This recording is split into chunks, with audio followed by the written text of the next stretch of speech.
Everyone knows a blizzard is when a winter storm meets certain criteria for wind speed and visibility. But when is a blizzard not a blizzard? When it's a Dreamhaven. Welcome to Triple Click, where we bring the games to you. This week we're talking about 2 new games from Dreamhaven, a new company with a very Blizzard-like approach to game design, led by some very ex-Blizzard type developers. There's a lot to talk about, so let's get into it. I'm Kirk Hamilton. I'm Maddy Myers. And I'm Jason Schreier. Hello. Hello. Hello. It's us again. Hi, my friends. Welcome back to another episode of Triple Click. Did you guys see the news that Giant Bomb has bought itself? Like the owners, they bought themselves. I sure did. Pretty cool. I'd love to see it. I think we should also buy ourselves and make ourselves independent. That can be our big announcement. Great news. We already own ourselves. We work with Maximum Fun, but we have sold Triple Click, and you're looking at the new owners. We do own it. We do own it. See, we own our podcast, but you all support our podcast, and you do that by going to MaximumFun.org/join and becoming a member of Maximum Fun. Maximum Fun not only is a network made up of shows that are owned by the people who make them, they are also a co-op. So they are an employee-owned company themselves. There's a lot of very beneficial ownership going on in the Triple Click universe. So anyways, support our show. You know, it's totally the only way that we make money. It totally supports us, and we love just making money that way and not having to deal with selling ads or doing any other nonsense with sponsorships or anything that would take time away from our precious time practicing video games and getting so good at them that we can have all the best thoughts and share them on our podcast. That's what we do. That's how it works. We're getting so good. That's how you podcast about games. First you get good at games, then you get good at podcasting, and then you make a show. So yeah, first you get the games, then you get the podcast, then you get the money. Yeah, that's question mark, profit. Right. And those question marks are where you come in. You, the listener, come in. You support Maximum us. Fun members are in fact the question marks. We love each and every one of those question marks, and yeah, we show our love by making bonus episodes of our show. We do one every month. And this month we're going to be doing a Beans cast on blueprints, which I think will be a really fun conversation, even if you bounced off blueprints or you don't care about blueprints, because you will get spoiled on things. But I think we're going to finally be able to really talk about how that game is designed and how it works. So it'll be some of the specifics of the really deeply buried stuff, but it will also just be, I have a feeling it will be a very fun and interesting conversation about game design. So that's going to be this month. But there are actual dozens, there are several dozens, I don't know, 50-something, 60-something bonus episodes every month that we have been in existence. So yeah, go to MaximumFun.org/join and sign up. And one last thing you should sign up for is you should sign up to get a ticket to come see our live show in Portland this July. On July 11th, we're going to be playing at the Alberta Rose Theatre. I am incredibly excited. We are all very excited. It's going to be a super cool show. It's a great venue. It's in my hometown. There's going to be music. There's going to be all kinds of fun special stuff that we're figuring out, and we're very excited about it. So doors at 7, show at 8. That's July 11th at the Alberta Rose Theatre, and there's a link to buy tickets in the show notes. For the blueprints thing, we should specify we're going to be really spoiling everything about the game. So if people want to catch up and play through it all so they can listen to that bonus ep, now is your chance. We're going to run that, at the end of May? Is that the plan, Kirk? Yeah, that is the plan. Late May. Oh, yeah, and that is a good thing to keep in mind. I've seen in our Discord, which I've mentioned before related to blueprints, because there are a lot of people in the Blueprints channel on our Discord helping one another through the endgame stuff. And there are a lot of people right now going through those final couple mega puzzles. Oh, good. So you can kind of join in there if you're far enough along in that game. And yeah, I mean, it would be fun to finish it before the conversation as well, especially if you're close. But also, if you just want to know what the game's about and you burned out at some point, you just want to hear us talk about all the cool plot stuff that happens at the end, you could also just listen for that reason. Well, that's where I started. Yeah. I think Jason was adding You're that this right. will also have some details. All perspectives are valid. You do you. Listen to the app if you want. That's true. No pressure. All right, Jason, what are we talking about this week? Today we're talking about a company called Dreamhaven. And if you haven't heard of Dreamhaven, you should know that it is a company started by some people who also started Blizzard, most notably Mike Morhaime, the co-founder and longtime CEO of Blizzard. Dreamhaven is an interesting company, and it's one that we're talking about now because it has 2 games that are in some form or another out. First game is out for real. Second game is having regular play tests, and the 3 of us played one this weekend. So we're going to get into those games and talk about the studio as well. I want to set the scene a little bit. Dreamhaven was founded about 5 years ago in 2020, about a year and a half after Mike Morhaime left Blizzard. And if you want to know why Mike Morhaime left Blizzard, you should read a book called Play Nice, The Rise, Fall, and Future of Blizzard Entertainment. But short version, he wanted to get away from Bobby Kotick, and he started a new company in part because, well, another thing that happened along the way. So he left in the fall of 2018, and then in the summer of 2019, 2 games got canceled, also detailed in the book, but those are games called Ares and Orion. And Ares was a shooter, and Orion was kind of like a tabletop-y campaign, like D&D asynchronous, like phone game. And those 2 games getting canceled led to a lot of those people then leaving, and those people got together and said, hey, maybe we should start a new company. And they got together with Morhaime, and they all decided to start Dreamhaven. And a thing that's really interesting about Dreamhaven is that unlike a lot of companies that claim to be like, hey, we're ex-Blizzard employees, we're ex-Riot employees, and it turned out they like worked there for 2 years, like doing like an associate art internship or something. This company is really created by some of the people who were in the highest levels at Blizzard on some of their biggest games. So there are people there like Shane DeBerry, who was a producer on the original WoW, and his brother Alan DeBerry, who was there like back in the Warcraft 2 days, and Dustin Browder, who directed StarCraft 2, and like Paul Delabita, who co-created BlizzCon, Chris Siggety, who was like the executive producer on StarCraft, and Jason Chase, who's like a producer on the original Hearthstone. So there are all these people. Omar Gonzalez, who like did the prototype that became WoW Classic. So a lot of people who like really played integral roles in creating Blizzard. And what they're doing with Dreamhaven, they haven't outwardly said this, so this is kind of my interpretation, but it seems like they're trying to recreate a lot of the magic that made Blizzard special, while at the same time building a culture that is more inclusive, has more women in leadership, especially than Blizzard ever did. So they're trying to do something that I think is very ambitious and interesting to watch. Their most recent game is called Sunderfolk. Kirk talked about it as a One More Thing a couple of months ago, and we'll get into that in a sec. They also are running playtests for this newly announced game called Wildgate. That is this kind of like space shooter that the 3 of us played, and we'll get into a little bit later. Let's start with a big question before we even get into the specifics of the games, or we can even talk about the games as we go and try to tackle this question, which is, Blizzard obviously played a special role in the history of the games industry and a lot of people's lives. Can that kind of magic be recreated today? And what would that look like? And is there a place for that? Like, how does that fit into the modern games industry? A bit of a kind of a lofty question, but it's one that I think is worth discussing. What do you 2 think?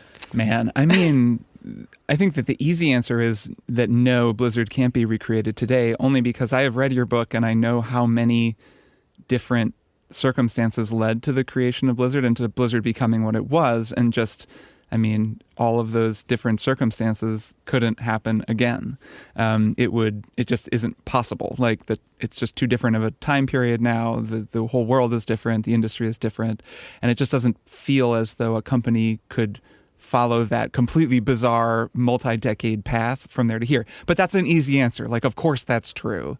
But I think what you're asking more broadly is Dreamhaven going to work? Is that really the goal, and are they going to pull that off? Well, or can you channel what, I mean, okay, so one of the things that made Blizzard special, and one of the reasons that it lasted it still lasts today, one of the reasons that it had that longevity, is that it was run by people who really understood games, who understood how to make great games, who would take the time and polish these games until they were ready to go out, in contrast to a lot of other companies, and just was able to kind of like capture lightning in a bottle, create this formula that really worked for them.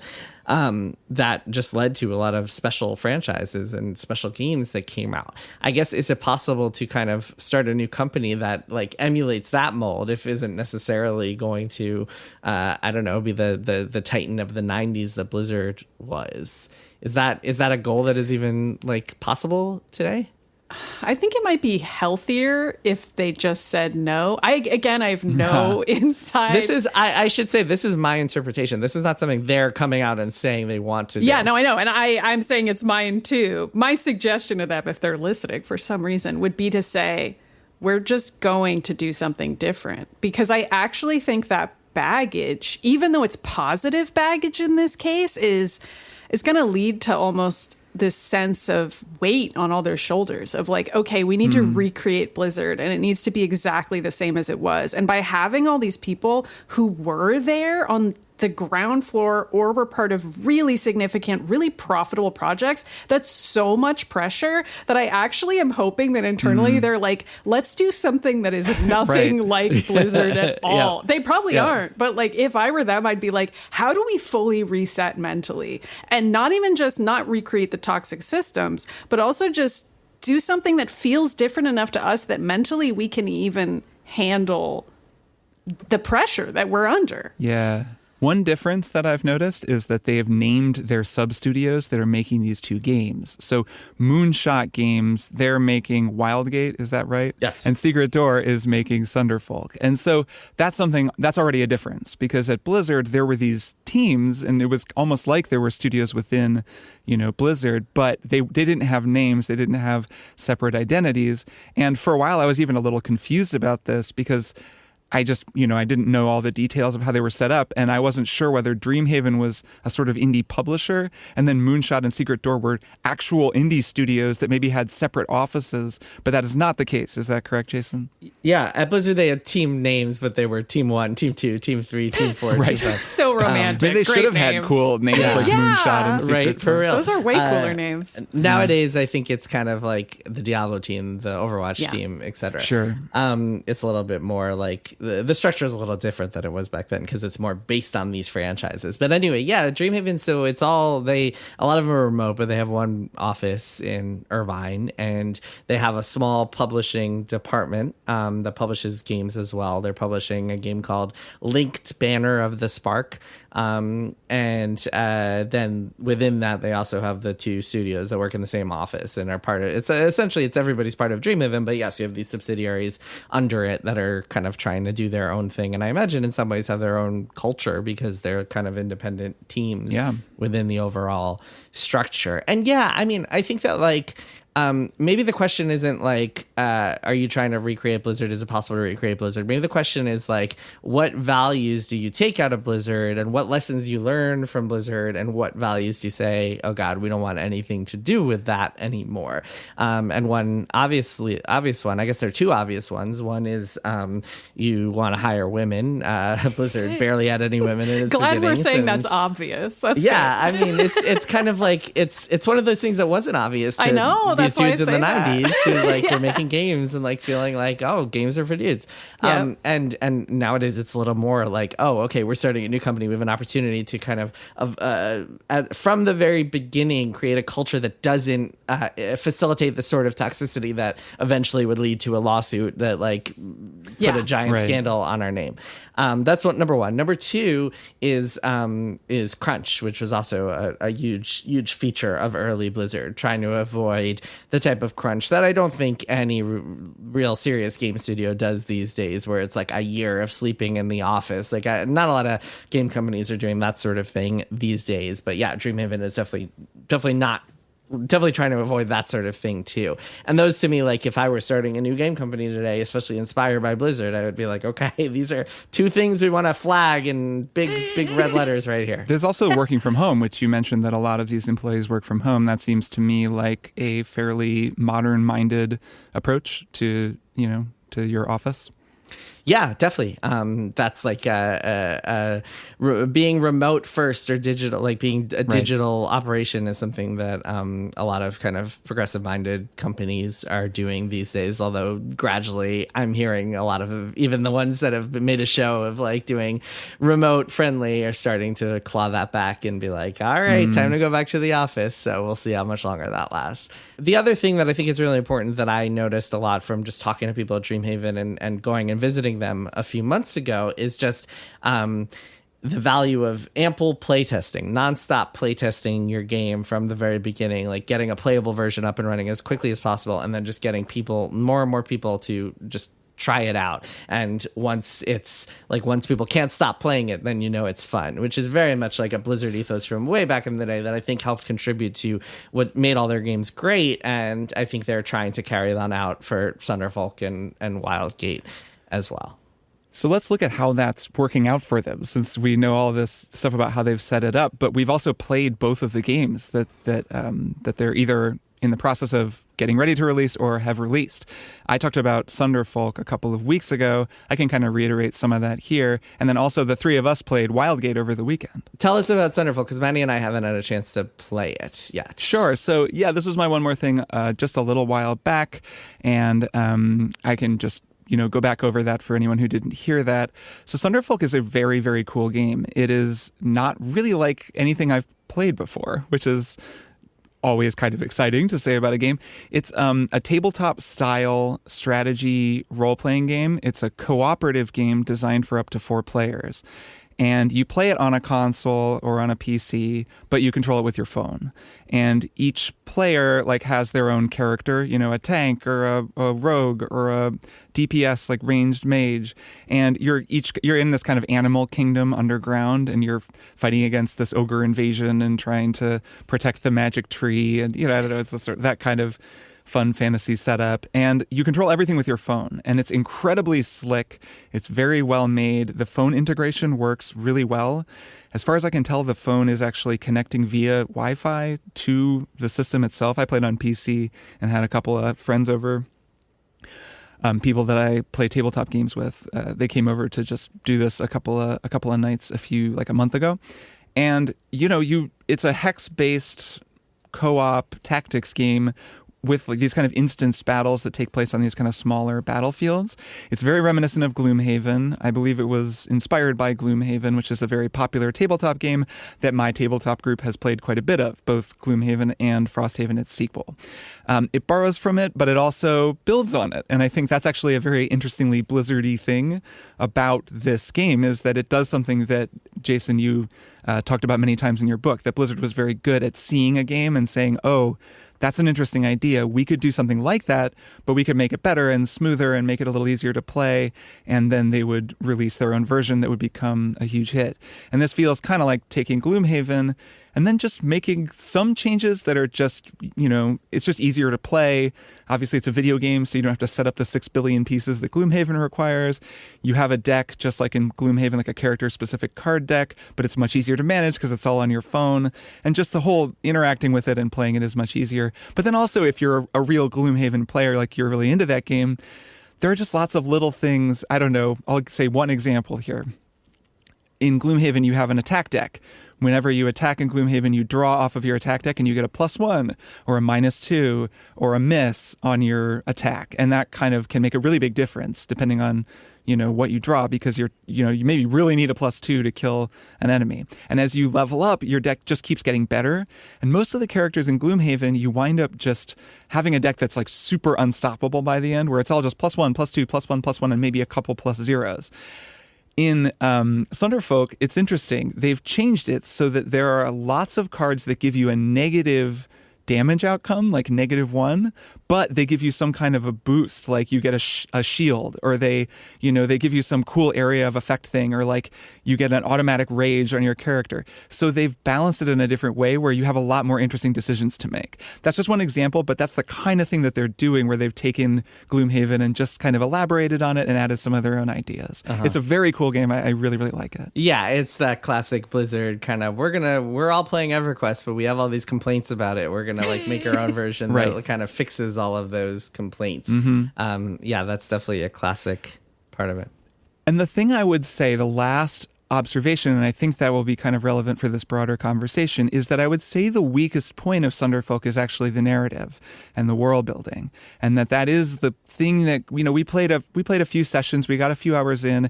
They have a fun setup where there's one voice actor and she's the DM, so she does all the voices of all the characters. She's doing a good job, but the writing is just a little bit unremarkable. I can't even remember the names of things, but it's just like the glow tree, and that's the life tree, or maybe it's even called the life tree, and you're being attacked by these ogres, and it's all a little bit generic.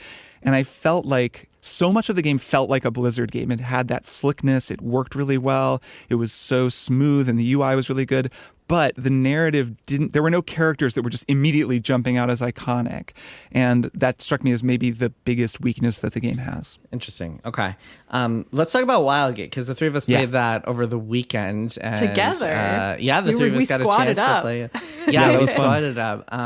Let me kind of describe Wildgate a little bit, and then we can get into the experiences of playing it. So Wildgate is a new game. I don't believe there's a release date, but it's currently in like beta, and they've been doing all these play tests with it. It just got announced last month. It is coming later this year, I believe. Yeah, it's coming later this year for Steam, PS5. It feels about right based on how it seemed how when it you felt. played And it. Xbox. Yeah, it feels very complete. Pretty done, And yeah. it is essentially, it's kind of like a cross between Overwatch and Sea of Thieves. And so the way it works is that like it takes place it's match based, kind of like Overwatch. You team up with on a team of 4, so you and 3 other players, and you're playing against 4 other teams of 4, so a total of 20 people in a match. And you are on a spaceship that has a steering wheel and some weapons and some probes that you can send out to scout, and each player can be responsible for each one of these things at any given time. You're kind of like manning the ship as if you were like piloting a Sea of Thieves ship, where like different people have to be responsible for different duties on it. And your goal is to go around and kind of hunt for this artifact that is buried inside one of these like little randomly generated dungeon sort of things. You go into the dungeon, you look for the artifact and or treasure and loot that can make your ship better. You fight off computer controlled enemies, and then you take the loot or the artifact back to your ship. And then if you get the artifact, your goal is to escape the galaxy by going through what's called a wild gate with the artifact. Steer your ship into the wild gate and get out of there. But the catch is that every other player is trying to do the same thing, and they're all they can all fight you as well. And if they destroy your ship, then you lose. So it's kind of a PvPvE thing. It's very frantic. It feels very good to play. It's very polished. Maddy, what did you think of our experiences playing Wildgate?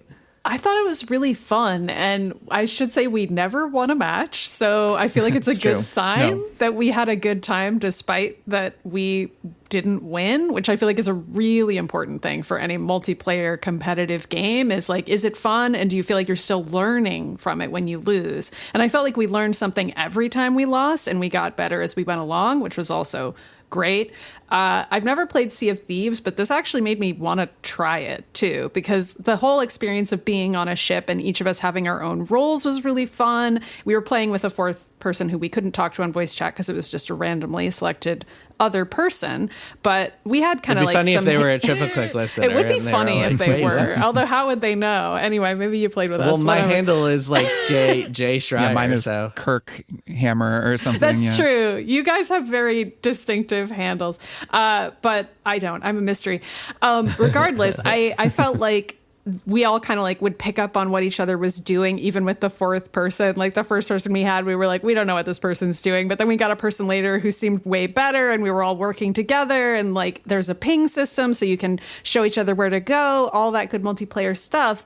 But also, whenever we got into ship-on-ship combat, that energy was so electric and fun. Like, there's like a part of the game where you have to put out fires. Like, you switch to what is basically like just a water gun, and you're just like frantically shooting multi-tool, fires. it's called. The multi-tool. And I had like deputized myself to put out fires, and like they were spreading faster than I could ever have possibly done it. But it was really fun to try, and we were all like shouting excitedly at each other, like, oh, there's a guy over there. He's on our ship. He's on our ship. I don't know. All that stuff was really exciting and fun, and to me said like, okay, this game might have the juice. Like, we're having a good time, yelling in a positive way, like having like fun, memorable experiences.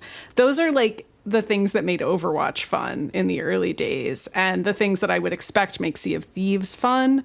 So I have some hope for this game. I think it could work. Kirk, what'd you think? I had a great time. It was I think it's really well designed. I think it's really well balanced. It plays really smoothly. You described it as feeling like Overwatch, which is accurate, but That's no small thing. You know, when you're in the lobby the first time playing as your character, just jumping around, the feel of it, the way it animates, the smoothness and responsiveness. We were all playing on PC. I was very impressed. It just felt, again, like a Blizzard game, just in terms of the interface and getting around. And then, once we got our head around how it worked, it's just a very seamless and fun experience. When one person is piloting the ship, and I believe Sea of Thieves also works this way, you can't really see what's going on. Like, flying is a kind of miserable experience because you can only look straight forward, and the ship is pretty big and it doesn't handle very well. It's not like a jet fighter, it's a big old rig. And so at least one other player has to be in a probe floating around outside. The probe controls more like you would, in a single player game, you would expect the ship to handle, where you can just look with the mouse and kind of flit and fly all around. And then you're like tagging things and doing scans and dropping waypoints for the pilot. So there's some nice built-in communication. You have to be communicating in order to fly effectively. And then, the basic combat feels good. The shooting is fun. I mean, it just really has a nice, snappy feel to it. And then we never really got to the point where I felt as though the PvP fights, like you described, Maddy, these electric fights where we'd suddenly be set upon by an enemy ship. We got crushed in almost every fight. It was very hard to even know what to do because it's all fairly complicated. So there was this feeling of, this is a pretty complicated game. There will be some meta, there will be a variety of strategies, but when you've spent 10 minutes upgrading your ship, so you have a anti-personnel warning system and mines that you can trigger, and each gun does some really crazy unique thing that you've upgraded, and then suddenly you're in a fight. I had no idea what to ever do. I was like, I don't know what to do, and then we just blew up and died. So I can't really say how fun that is. It seems as though all the systems are in place for it to be fun, and the fact that we were getting worked so hard makes me think that we were probably up against people who'd been playing a lot longer than us and knew what to do. Yeah, so that is a little harder to judge. That's true. Yeah. Something I'll say is that so I used to play in all of the Blizzard games betas back in the day. So like in the Warcraft 3 beta, I played in the StarCraft 2 beta, etc. And when you played in those betas, you would get matched up against players of any possible skill level. One time I was playing in a StarCraft 2 beta. I think this is like Heart of the Storm, the second expansion, and the first expansion, the second entry.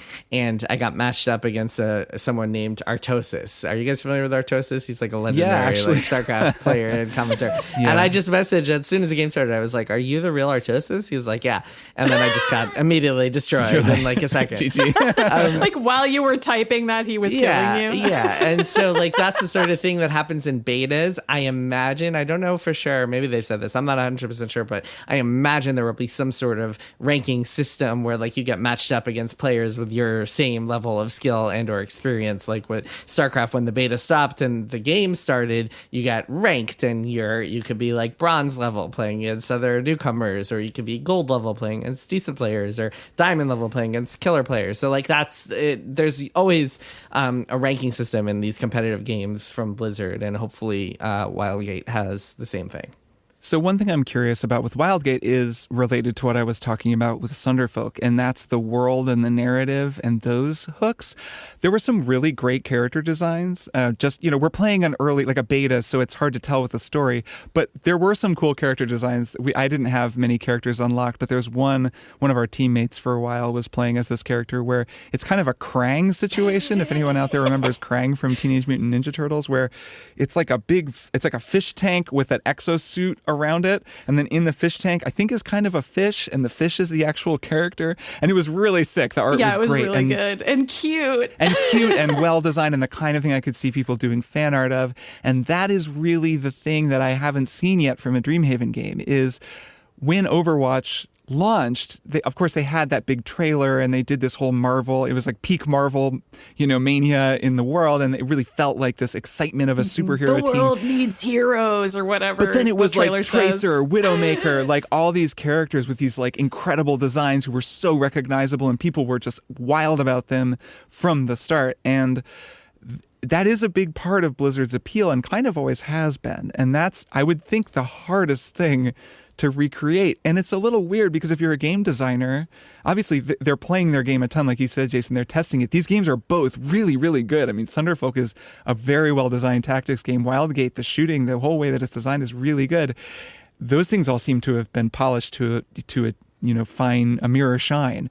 But I'm wondering about the narrative stuff and whether like how they're thinking of that or how they're approaching character design and world building. Yeah, it's so interesting because that is the one thing that can't really be polished and iterated upon. Right. Like a story is so much messier and more subjective. And one of the things that Blizzard always had going for it was Chris Metzen. And Chris Metzen, his storytelling has been talked upon for many, many years, and many people have different opinions on it, some positive, some negative. But one thing that was undeniable is that he wrote stories that like reached people and stuck with people in some way or another. And he helped create characters that reached people and stuck with people. And so games like Diablo and StarCraft and Warcraft, you left those remembering the stories. And yes, Chris Metzen is not at Dreamhaven. He's actually back at Blizzard these days. I don't know if they have a similarly like a writer on that caliber or a writer who has his or her own kind of skills and abilities on that level. But yes, that is a tougher thing to kind of master because you can't just like stick a story in front of a ton of people and be like, all right, what should we tweak here? Should we move these levers? Should we like pull this? That's called awful like design by focus test. Right. And it never works. Yeah.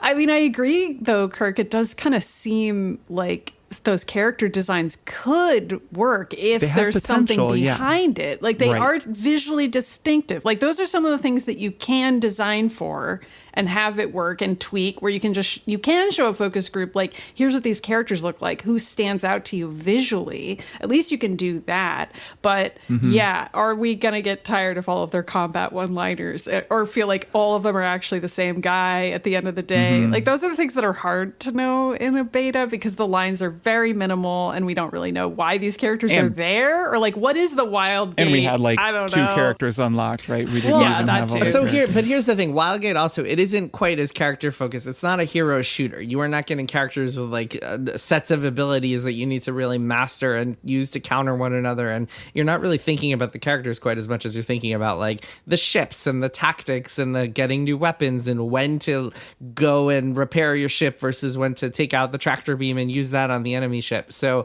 I'm not sure the character design will be quite as important as it is in a game like Overwatch. And that's another way of almost saying the same thing because the characters are all different and they are all saying their own voice lines. And if they're not as important, it's because that element of the game is kind of backburnered to the game itself.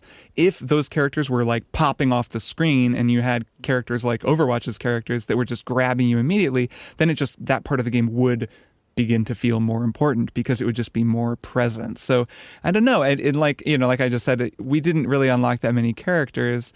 And it's also like, I don't really have a sense of the narrative framework, why we're all here, what we're trying to do. Like, you're in the wild game. You're in the privateers trying to get stuff. We're in the reach. You're in the reach, man. I mean, sure. But like, why don't you get this, Kirk? Why do I really care? We're in the reach. What are you not getting? It's funny too because Overwatch had this whole story where there's a robot war, and then that happened a long time ago, and now Overwatch is disbanded, but now they're getting back together. But then when you actually play the game, none of it matters. I don't know that any of that really mattered. Right? Like it just didn't matter, and it's funny that they managed to have their cake and eat a separate cake, I guess. I don't know what the metaphor is there. Well, okay, so what Overwatch had going for it is that it had the entire Blizzard cinematic team, which is like as good as like having Pixar inside of your company. Right. And they built all these like short films based on the Overwatch universe, which drew people in even if they didn't care about playing a shooter. So a lot of people were into the story and world of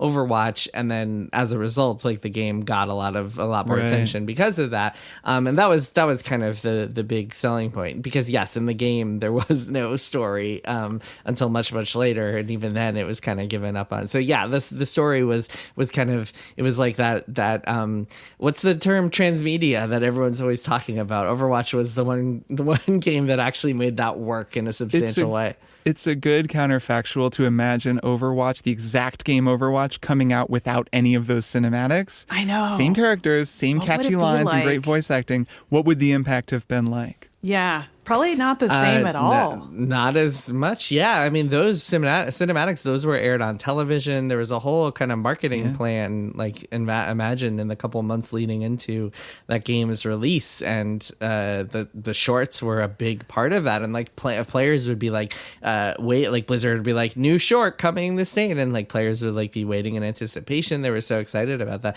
And then there were also like comics and like other kind of tie-in stuff. And as part of that, they never made they were talking about making a Netflix series, but it did not happen.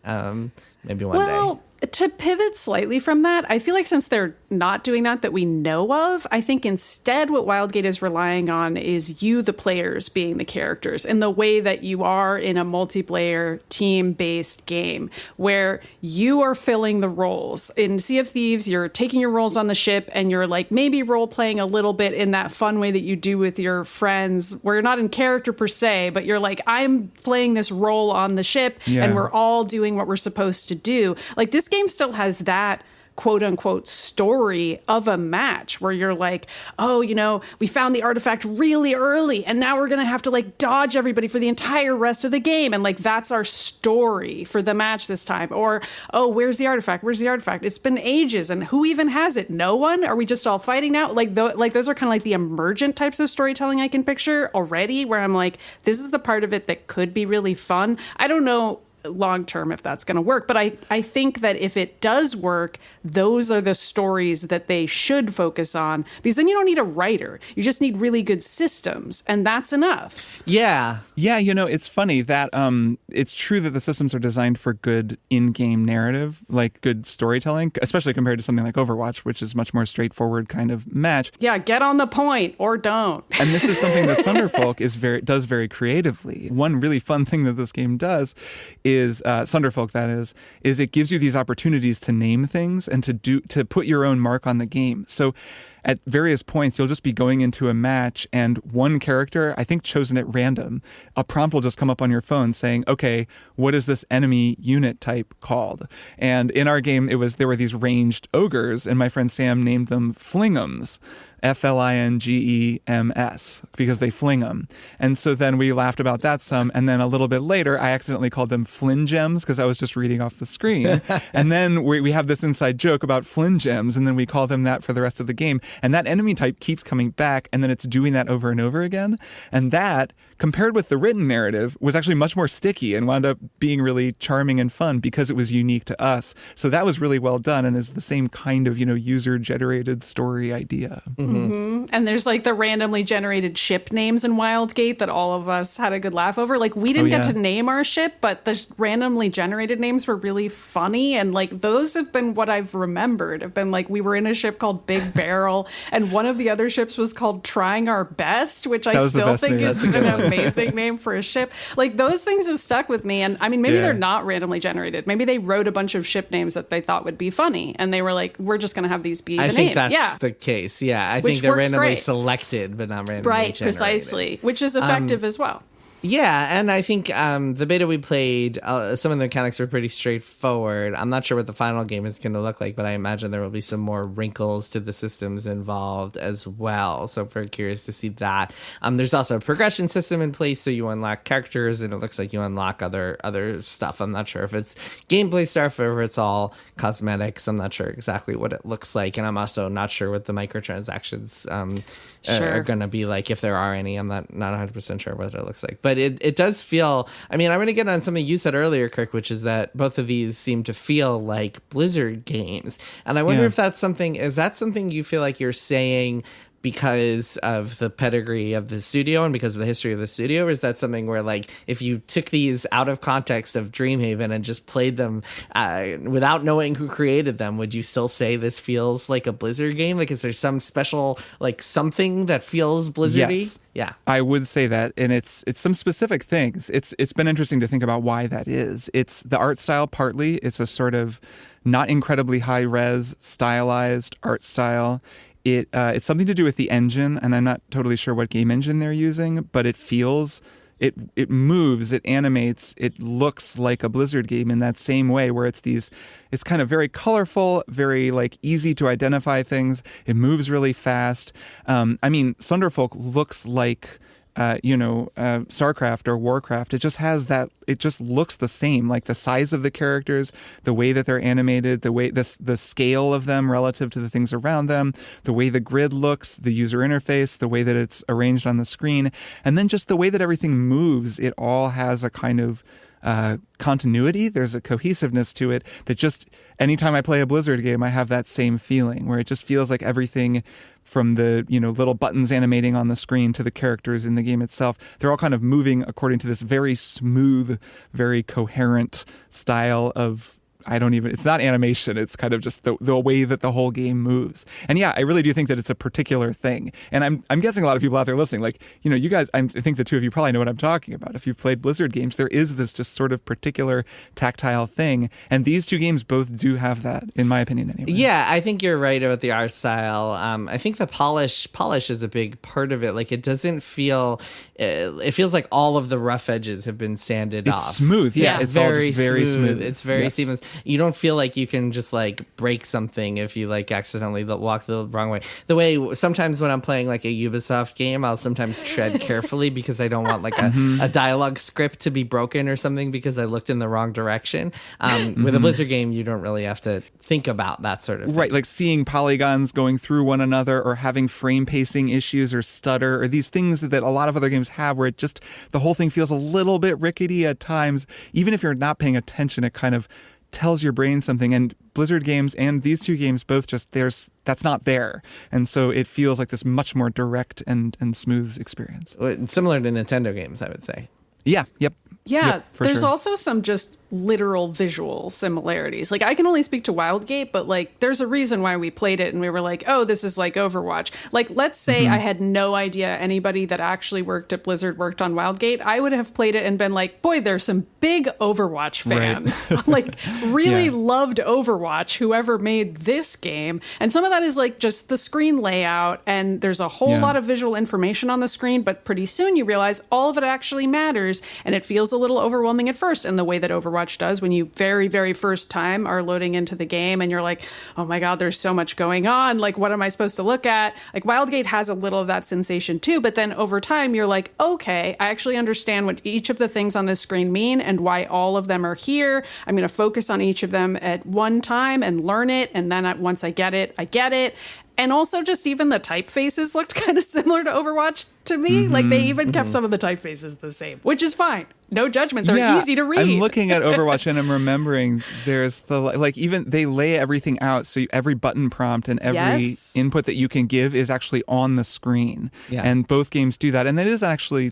That is nice. A bit of an unusual approach. It's not something that every game does. Yeah. And these games both do that, where each piece of information, there's a lot of information, but it's all relevant, and it's kind of all the information, and it's available to you at any given moment. Right. Like in Overwatch, you press Q, and it pops up on the screen to do your ultimate, and like even if you've only played a little bit, you remember like, oh, a Q is on my screen. I guess I'll press it. And like Wildgate has that similar sense of like, okay, there's a letter on my screen. I guess I'll see what happens. And like that is just an inherent user-friendly thing to design in that way. Ironically, the people who are leading Moonshot and Wildgate did not work on Overwatch. I believe it. I still think there's some similarities in design. It's Justin Chase and Dustin Browder and Ben Thompson, all of. And also to kind of put a button on something I said earlier, so those canceled games that I mentioned at Blizzard, Ares was this big StarCraft shooter directed by Dustin Browder, who then went on to direct Wildgate, which is not a StarCraft shooter, but it is a shooter.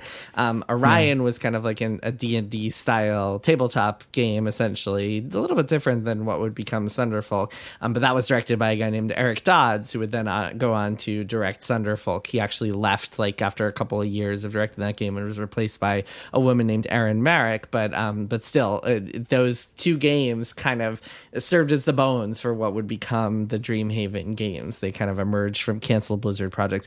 One other thing I'll say, I just looked this up is that we didn't really get a feel for this because we played just a few matches of the beta, but there are these different ship traits, so you can kind of get different kinds of ships, like faster ships and ships with more health and that sort of thing. And the classes do have different abilities. So like one of them is a boarder, so he can like damage ship parts with his melee attacks. And then another one is like can turn invisible. Another one is an engineer, so he can like use his multi-tool to kind of bounce around and hit multiple targets at once. So there are a lot of kind of mechanics that we haven't gotten a chance to explore that we might, cool. If we wind up playing more of this game when it comes out, we might be able to delve more into the kind of the depth of the mechanics. Also, fun fact: if a match gets to 60 minutes, it's like a tie. Like the reach wins, like the environment wins. So really? 60 minutes is the most time, which makes sense. I mean, our matches were like 20 minutes max. Way shorter than that. Not long. So I guess one big question that looms over this is, what does success look like for Dreamhaven? That's something that we've talked about a lot with the idea of starting a new company and having that meeting where you sit down and you define success and then you actually try to stick to that instead of just saying, I don't know, sell the most games possible and make the line go up forever. Instead, say, no, we're going to operate according to this very specific budget with this very specific, whatever target for how much revenue we're going to make. And I really wonder what that looks like. I haven't gotten the sense the Sunderfolk has lit the world on fire in terms of sales. I would imagine there's probably a fairly large group of people who are like wanted that exact kind of game, who are very excited about it, but it's kind of a niche thing and I don't really know what they're aiming for. Wildgate seems a little bit more broad. It seems like something that could be a little bigger, but at the same time, it's a really crowded field for co-op extraction shooters. Like, you're up against Fortnite, so that's serious competition. So again, I wonder what they're actually hoping for and also what they need. Like, how successful do they need their games to be? It's a great question. I mean, the problem with leaving an institution like Blizzard, and a lot of people have run into this over the years, is that like you can no longer just release a game and then the world will pay attention. Like right. Suddenly you have to really put a lot more effort into like even getting people to learn about your game, getting it in front of people. Right. I saw some like advertisements for Sunderfolk on Reddit, and I was wondering like how many people that would reach. And with Sunderfolk, I think they hired some like tabletop players to like play it on YouTube.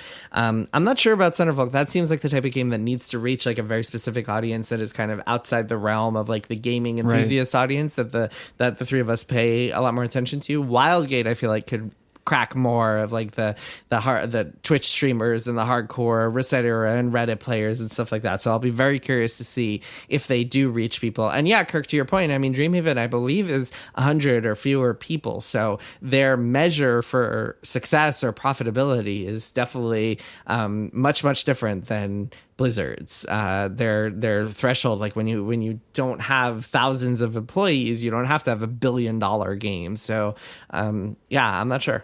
It's smart that they're aiming for different audiences with both games. I hadn't really thought about it until you laid that out, but they're not, the two audiences are fairly different. Yeah, I would say like very you said, different. Definitely. Yeah. Sunderfolk is really, I mean, it could be played by so many people who don't play games like Wildgate at all, and that actually seems wise that they're not releasing two games that are actually very similar or are going to be competing for attention. Mm-hmm. Yeah, I'll be very curious to see what happens with both of these games, and yeah, it'll be. We'll have to check back in with Dreamhaven down the road and see if like these games hit their expectations, and like if they're able to keep going and keep kind of creating new franchises and keep trying to recreate that magic.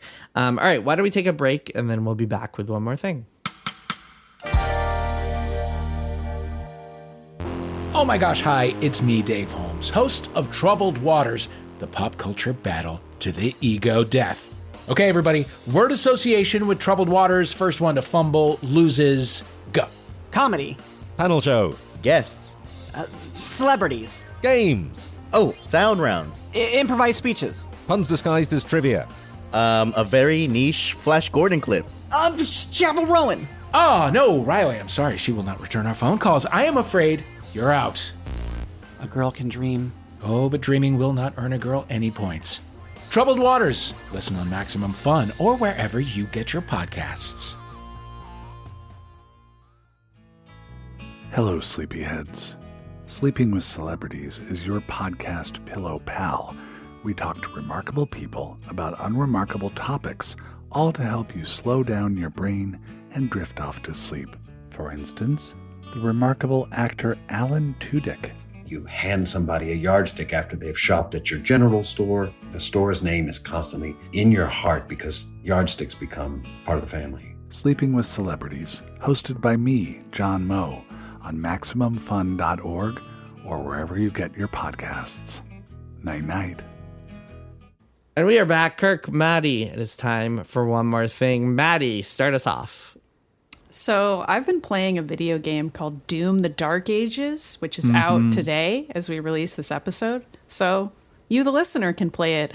And I think you should, because I think this game is extremely fun and really stupid and so, like, stupid parentheses complimentary. It was really, really hitting the spot for me this past week, just destroying demon after demon and hearing their bones crunch.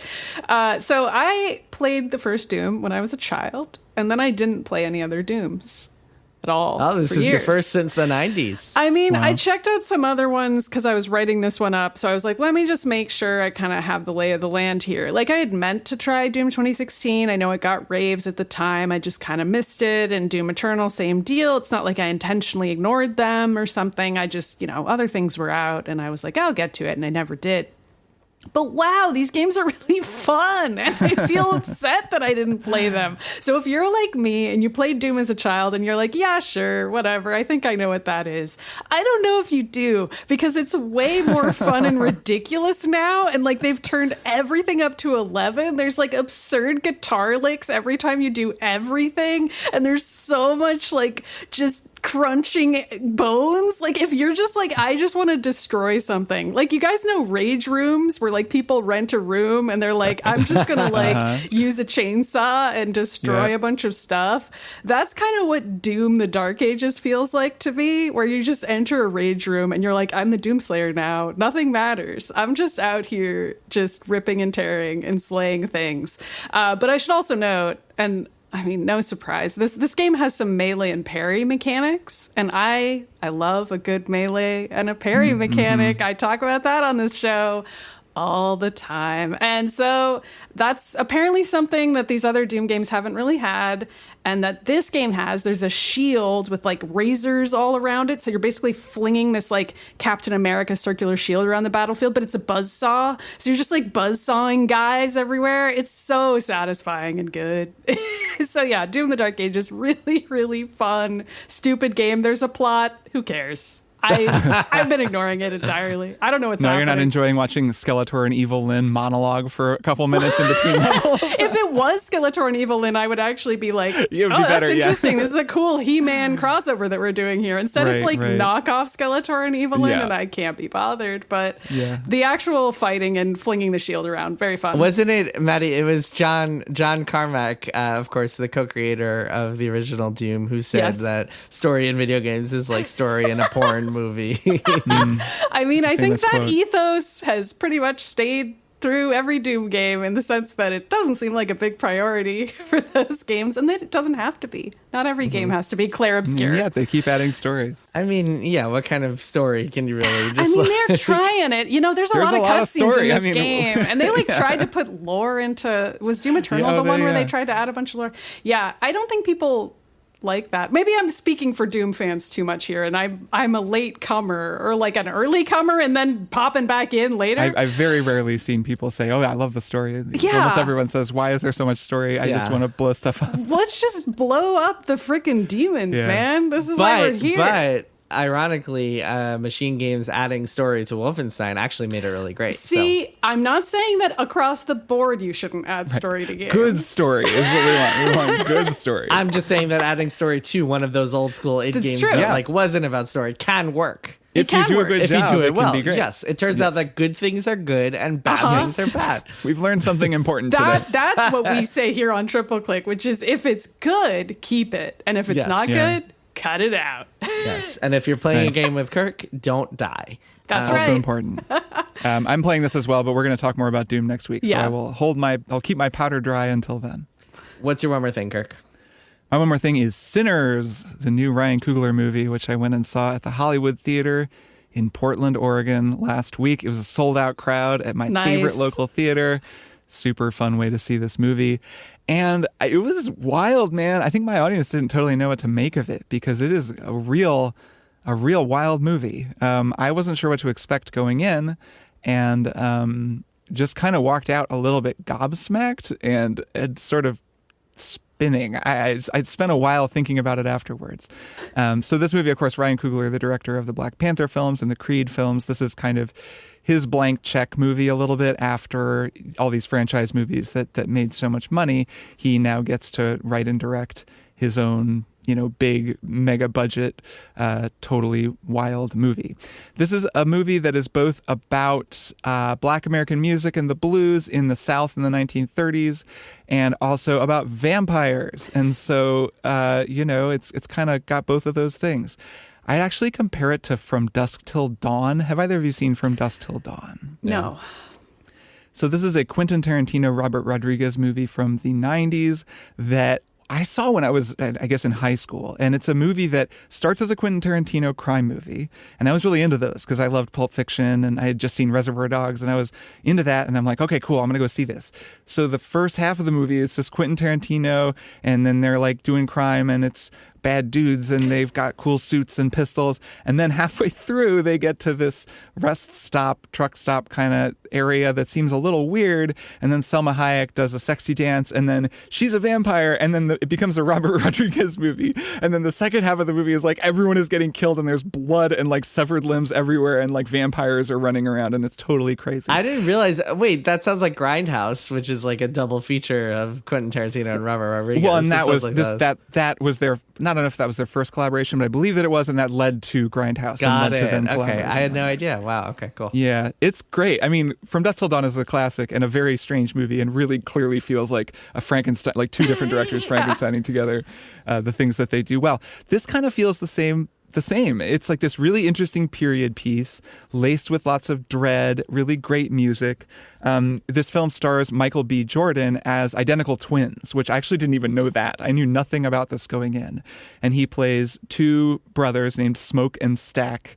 And they've kind of come back from Chicago, back down to their home on the Mississippi Delta. And they're going to take their ill-gotten gains and open a juke joint. So yeah, they like buy an old piece of land from this kind of shady white guy, and they have money and no one really knows where they got it from, and then they're going to open up a nightclub. And so then they go and find their cousin Sammy, who's played by Miles Catton, who is like a guitar prodigy, and he is wonderful. I believe he's really playing and singing, and it's so cool. I mean, he like does the Delta blues and just nails it.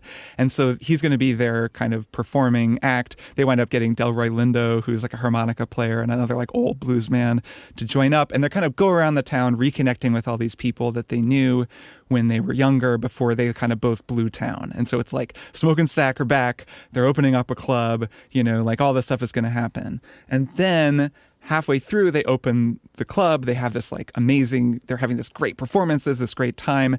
There's this kind of mystical energy going on where Sammy's guitar can kind of pierce the veil of time. So there starts being this interesting, it's like represented in a number of different ways. And I don't want to spoil anything because there's some kind of wild stuff that happens. And, but anyways, his guitar, the idea is that like through the power of his guitar, he's this like one of the chosen few whose music is like almost shamanistic and it can like connect to some greater truth that's like outside of space and time. So that attracts this Irish vampire who is leading a like bluegrass group, and they come to the club and they're like, we want into the club because we want this kid because he can connect us to our music. And so that's like at the halfway point, and then like everything just goes totally crazy and it becomes 5 different things. It all is really fun. It's like, Coogler is a great director. Michael B. Jordan is amazing. I mean, the whole cast is so good. It's really fun to watch it all happening. There's a lot going on. It's saying a lot about Black music, about, I don't even know, like oneness and the alienation of American culture and what was going on during Jim Crow and like all this other stuff. So it's all very, very interesting. There are a ton of great think pieces about it. It is a bold, ambitious movie. There's stuff that like doesn't quite work in the moment, or at least didn't work for me. There are just a couple of sequences where I was like, wait, hang on, like, why are we doing this now? But by and large, I had a great time, and it was really fun to see it in a room full of people. And I walked out with just a million thoughts. And, my friend that I saw it with, we've been kind of texting me like, oh man, well, actually, if you think about it this way, like that's really what this guy wanted. The vampire was actually trying to get this, and this is why he was saying that, and whatever. And there's a ton of great performances. And it is remarkable watching Michael B. Jordan play two very different twins. That's fun. And just, he's so good at it. I mean, he really they seem like different guys. It's incredible. Bing! Kirk here editing the episode. I didn't mention Ludwig Göransson's score. Guess what? It's really good. The music in that movie is incredibly great. Some super cool guitar stuff. He brought in all of these guest musicians. The soundtrack is amazing. Of course it is. Figured I should at least mention it though, since it's such a big part of the movie. Okay. Bing! So, I mean, I recommend it. I feel like everyone's probably already seen it. I know the movie's doing really well. And just cool to see someone like Coogler get out of Franchiseville and just make a weird, ambitious, exciting movie like this. So generally, really liked it and look forward to watching it again, I think. And it does seem like a movie that the second time I watch it, I'm going to get a lot more out of it and sort of be more prepared for all the different, left and right turns that it takes throughout its runtime. Cool. So speaking of Franchiseville, my one more thing is a movie called Thunderbolts that is the latest in the Marvel Cinematic Universe. I watched it last weekend, and it's really good. It is a good strong Marvel film that is actually about something and has a very compelling cast of characters who aren't just the kind of classic, typical Marvel heroes. They even make John Walker kind of likable. He, of course, was the villain or one of the villains in Captain America and the Falcon. Yeah, kind of a very punchable face. But you definitely you grow to feel for him in this. He's movie. Wyatt Russell, right? That's Kurt Russell's He is kid. Wyatt Russell. It's funny. Yeah. Kurt Russell's kid is in this, and then Bill Pullman's kid is also in this. Also plays a key role. He plays a character named Bob, who plays an important role in the story. You know that Wyatt Russell and Kurt Russell played different versions of the same guy in that Apple TV Godzilla show.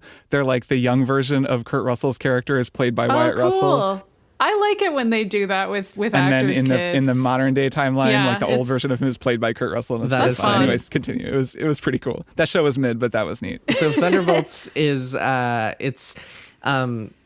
it's a team of kind of like semi-villains, or I guess reformed villains, kind of in the mold of Suicide Squad. But it's really good. It's a movie that like actually has things to say, and not too much to say, but it's about depression in a really interesting way. I mean, I say that because it's like there's only so much you could say about something in the confines of a Marvel movie that also has to fit in a billion connections and like references and, oh, hey, remember this? Remember when the Avengers were here?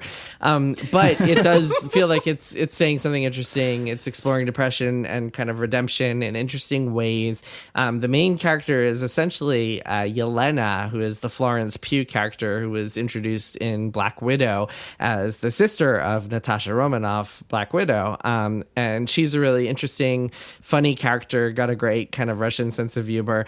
David Harbour's character steals all his scenes. He's hilarious and does a fantastic job with his ridiculous Red Guardian character. And yeah, it's a really enjoyable movie to watch in a way that a lot of Marvel movies have not been, because it feels substantial. It feels like it's not only just kind of flashy action sequences and references to other superhero movies that are coming, but also really wants to just kind of convey something about depression that I thought was really interesting. So what you're saying is it's helpful to make a movie that's about something. It is. Like that is something where you're trying to say something interesting. A wild idea. They should do that again for like another movie after well, this. the thing is, I mean, when you're exploring like reformed villains, there's a lot of different directions you could go in. And in this one, they chose what I think is the most interesting one, which is not trying to redeem themselves or just kind of like trying to forget about their past or whatever. It's really them just kind of like coming to terms with what it's like to live in the world now and deal with the kind of the depression that you feel of, like, in Yelena's case, growing up as a child soldier older and doing all these horrible things, and then just like feeling like you're newly in the world and don't even know what to do with yourself, and are just kind of constantly depressed and trying to figure out what to do with those feelings. And it's explored in an interesting way through the character of Bob, who it's kind of like it becomes a metaphorical thing, and I don't want to spoil anything, so I'll just leave it at that. Fun fact, it is directed by a guy named Jake Schreier, who as far as I know is not related to me, but I will have to look into this further. Okay. However, no one has ever seen Jake Schreier and Jason Schreier together in the same room. That is true. And Jason's been really busy, just constantly flying out to sound stages in Georgia. First he had a secret baby, now he has a secret franchise film. That would be, could you imagine if that was my next prank? You were like, and by the way, it's Maddie's turn to do a prank, so that could be a good one. It's my turn to direct a Marvel movie. Call me Kevin Feige. Well, I mean, X-Men is coming up. You could secretly direct that. It is. And what have I been spending my time doing? Maybe that? Maybe I'm making a career pivot to that? I don't know. We did both go to NYU, Jake Schreier and I, so you never know. Really? But as far not as at far the as same I know, time?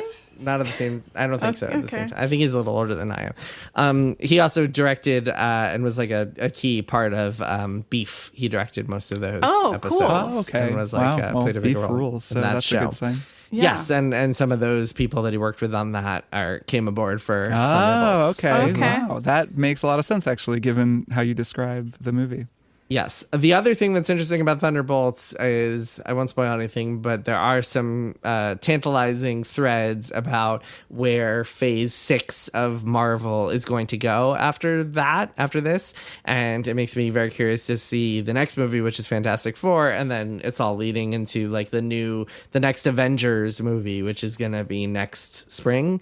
I believe. You're actually on the hook, Jason? Like you actually care? This is actually shocking. This is the most shocking reveal. Yeah, no, from you like, specifically, Jason, because after Endgame, you were like, I'm out. Well, no, it wasn't after Endgame. It was after all the multiverse stuff. Remember, that's what I was way out on. And this is nothing to do with the multiverse as far as I can tell. That's it feels good like news. When they fired Jonathan Majors, it feels like they kind of gave up on some of that stuff, or at least the concept of like Kang taking over all these universes. So it does feel a little bit more focused, but also it's hard to get into this without spoilers, but like what they did at the end with these heroes is interesting in a whole new way that I think that I'm very curious to see what happens next. And also Julia Louis-Dreyfus is now a part of the Marvel universe, and she's a great character, and she's very fun to watch on screen. She's like a kind of like a like amped up version of Selena Meyer from Veep, in that she's now this like conniving politician type, and that's fun to watch. Wendell Pierce from The Wire plays a role in this. He's like a congressman. Wendell Pierce is a working dude. I see that on every TV show that Emily is watching. When I look over, I feel like Wendell Pierce is there as often as that, playing a cop or something. Yeah. And it was really cool. The one thing that didn't work for me was the character of Ghost, who is like an Ant-Man villain who for some reason is in this movie. From a pretty bad Ant-Man movie.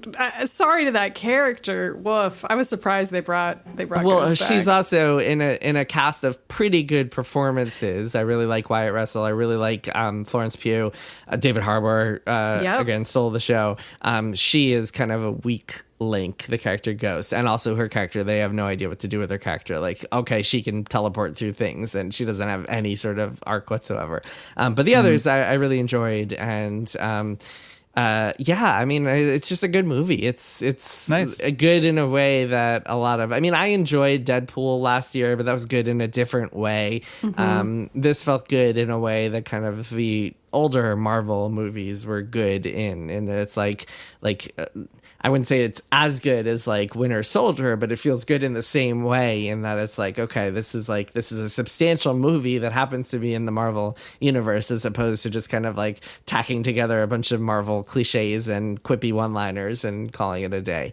Nice. And it helps that it's like, it always helps when there's a good villain, and there's a good villain, a good couple of villains in this one, good cast of characters. I mean, it makes me excited to see more of Yelena and Florence Pugh and some of these characters, and to see where they're going with all this stuff.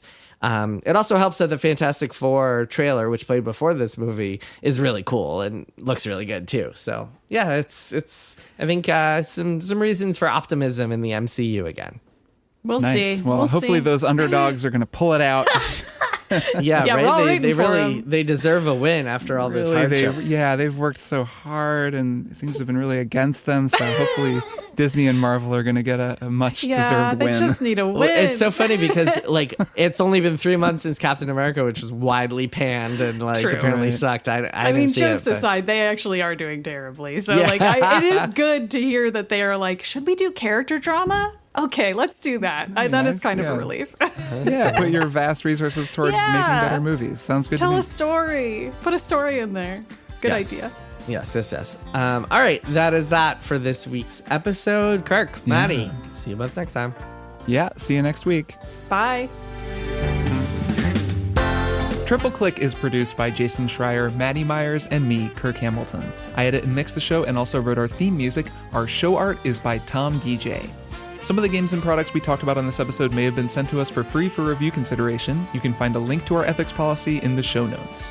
Triple Click is a proud member of the Maximum Fun Podcast Network, and if you like our show, we hope you'll consider supporting us by becoming a member at MaximumFun.org/join. Find us on Twitter at TripleClickPod, send email to tripleclick@MaximumFun.org, and find a link to our Discord in the show notes. Thanks for listening. See you next time.